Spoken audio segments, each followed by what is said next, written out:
In this episode, turning trailer trash into treasure, negotiating tips from a former salesman, and a quiz. Are you a YZ guy?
G'day, welcome to Best Bikes in SA. We try and find the best bikes in South Australia. Today we've got a classic Yamaha motocross, the YZ490. Not my kind of bike, I like bigger ball machines, but Archie here, he's actually put a lot of time into restoring it, so he knows it really well. First question, your balls are made of what kind of steel? Because you need balls of steel to ride something like this. Tungsten, mate. Tungsten it is, yeah. Okay. Not that I'm going to check, but I thought it was worth asking. Like I said when I first met you, I was expecting an older guy to pull up like your dad out the front. Yeah. Not someone sort of young in there restoring something like this. So Yeah. you're looking for something like this, or it's just something you found? Well, And that's it was cool, I'll buy it, actually, or? so my grandfather, he lives in Wallaroo, and a couple houses down, I was riding home one day and I saw a bunch of old bikes and frames and exhaust on a trailer. And I knew the guy because it was like the house over from ours. I said, hey, what's all this on the back of the trailer? Like, what are you doing with it? He said, oh, just some old IT and YZ stuff. I'm giving it away to this restoration place. I'm sick of it. I said, do you want to give it to me? And he said, well... Pick me! Yeah. Oh, pick me! Oh, I know, me! Pretty much. And so he was like, yeah, it saves me driving to Port Pirie. So that day, we loaded it all in the back of the shed and we sort of just started piecing stuff together. And Did you know at the time exactly what you had there? Or no, was it just like, I had lucky no draw clue. and It was like a puzzle.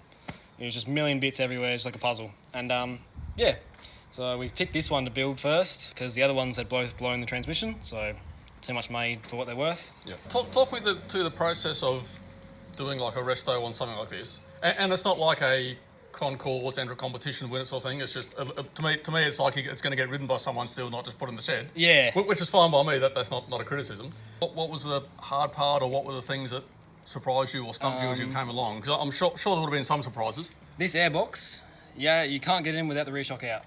There's no way of getting in without the rear shock out. And the rear shock, I don't know if you can see, but it starts there and finishes there. So it's massive, massive rear shock.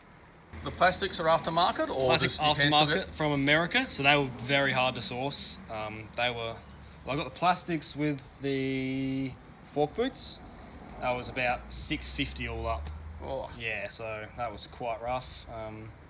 Tanks, I don't even know if I can find another one of them. So I was gonna just buy a new one because it's yellowed. Yep. Turns out the ones that I can buy that aren't even for the right year, they're like $700. So not worth it. And just as yellow? Yeah, pretty much. Gotta say, that seat cover looks like it's original. That's original, yeah. Credit to that for lasting a Somehow lifetime. it has got there's like one or two little, Just stitching bursts underneath. That's it though, no holes in it. Yeah.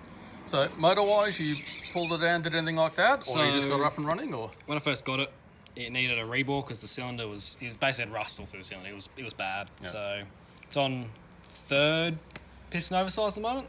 So it's got a new Wiseco piston, top ends, all that done. Bottom end's fine. Crank was like I thought it was going to be seeds or something for him to just give it to me, but no, it was actually amazing. Yeah.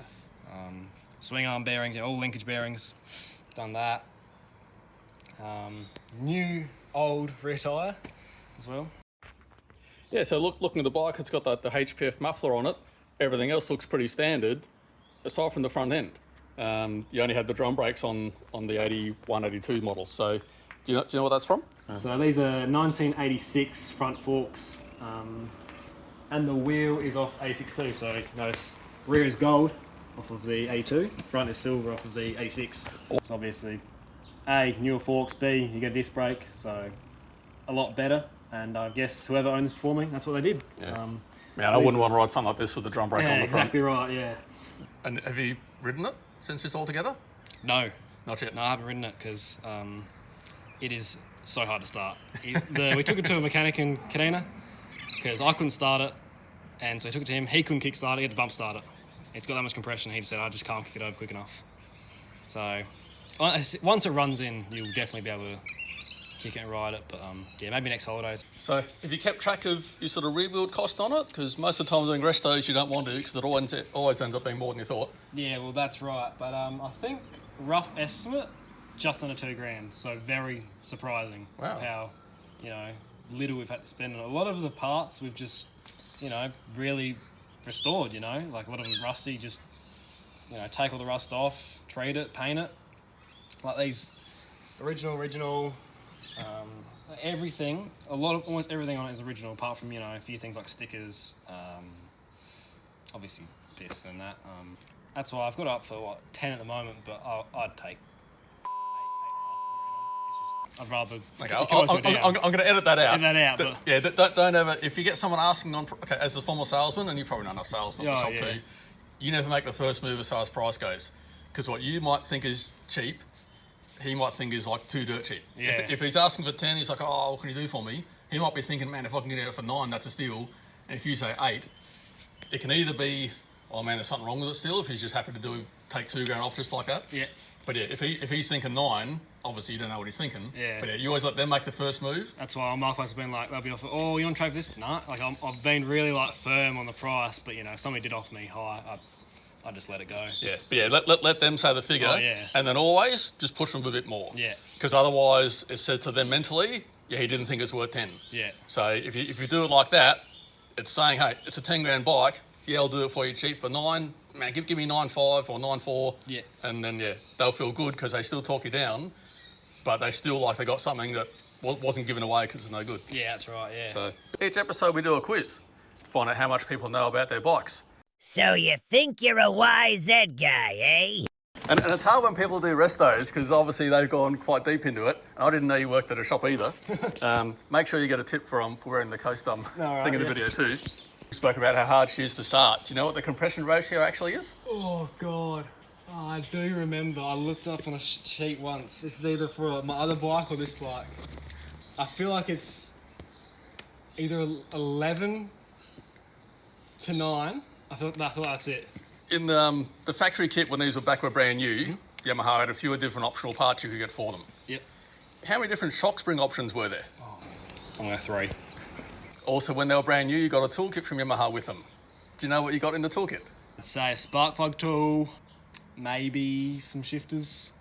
Once again, when they were brand new, and this is going to make you cry, was the retail price of them under or over $2,499? Because that's what they were back then. Under. Under? Under. I'll throw you an easier one.